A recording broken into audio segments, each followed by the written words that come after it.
Hi friends, இன்றைக்கி எங்கள் வீட்டில் என்ன சட்னின்னு பார்த்தீங்கன்னா பிரண்டை சட்னி தான் பண்ண போகிறோம். வாங்க ஃப்ரெண்ட்ஸ் பார்க்கலாம். பிரண்டையை பறித்து வச்சாச்சு. இப்போ பிரண்டையில் இருக்க தோலெல்லாம் நீக்கிட்டு இலையெல்லாம் நீக்கிட்டு வெறும் தோல் மட்டும்தான் போட போகிறோம். பிரண்டையை அறுக்கும்போது கையில் தேங்காய் எண்ணெய் அப்ளை பண்ணிட்டு இருக்கணும், இல்லாட்டி அரிப்பு எடுத்துக்கும். ஸோ வாங்க ஃப்ரெண்ட்ஸ், இப்போ நான் தொண்டெல்லாம் எடுத்து ரிமூவ் பண்ணி வச்சுட்டேன்.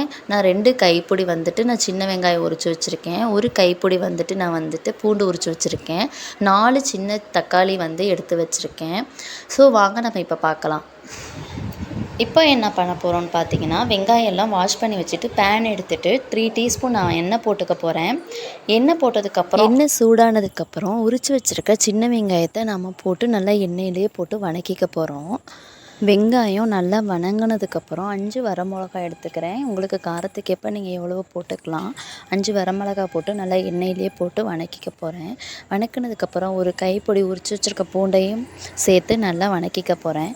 வதக்கினதுக்கு எலுமிச்சம்பழம் அளவு புளி சேர்த்துக்க போகிறோம். சேர்த்து எண்ணெயிலே போட்டு நல்லா வதக்கிக்க போகிறோம்.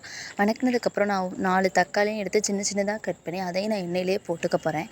போட்டு நல்லா தேவையான அளவு உப்பு போட்டு நல்லா வதக்கி வேறு தட்டில் மாற்றிக்க போகிறோம், சூடு ஆறுற வரைக்கும். இப்போ நெக்ஸ்ட் அதே கடாயில் 2 டீஸ்பூன் எண்ணெய் போட்டு உரித்து வச்சுருக்க பிராண்டையை நம்ம நல்லா வதக்கிக்க போகிறோம். கலர் சேஞ்ச் ஆகிற வரைக்கும் வதக்கினதுக்கப்புறம் கொஞ்சம் எண்ணெய் ஊற்றி 1 டீஸ்பூன் ஜீரகம் போட்டு அதையும் நல்லா போட்டு வதக்கி ஃபஸ்ட்டு பிராண்டையை நம்ம மிக்ஸி ஜாரில் போட்டுக்க போகிறோம். போட்டு நல்லா நைஸாக அரைக்க போகிறோம். பாருங்கள் ஃப்ரெண்ட்ஸ், இப்போ நம்ம பிரண்டையை நல்லா நைஸாக அரைச்சாச்சு. இப்போ நம்ம ஆற வச்சுருக்கிற மசாலா வெங்காயம் தக்காளியெல்லாம் அரைச்சி வச்சுருக்க மசாலாவையும் போட்டு நல்லா நையாக அரைச்சி வச்சுக்கணும். அரைச்சி வச்சதுக்கப்புறம் ஒரு பேன் எடுத்துக்க போகிறோம். பேனில் 3 டீஸ்பூன் ஆயில் போட்டு ஆயில் சூடானதுக்கப்புறம் 2 டீஸ்பூன் கடுகு சேர்த்துக்க போகிறோம். சேர்த்து நல்லா கடுகு பொரிஞ்சதுக்கப்புறம் அரைச்சி வச்சுருக்க பிராண்டு சட்னி நம்ம எடுத்து போட்டு நல்லா கொஞ்சம் தண்ணி ஊற்றி நல்லா கொதிக்க வச்சா பிராண்டு சட்னி ரெடி.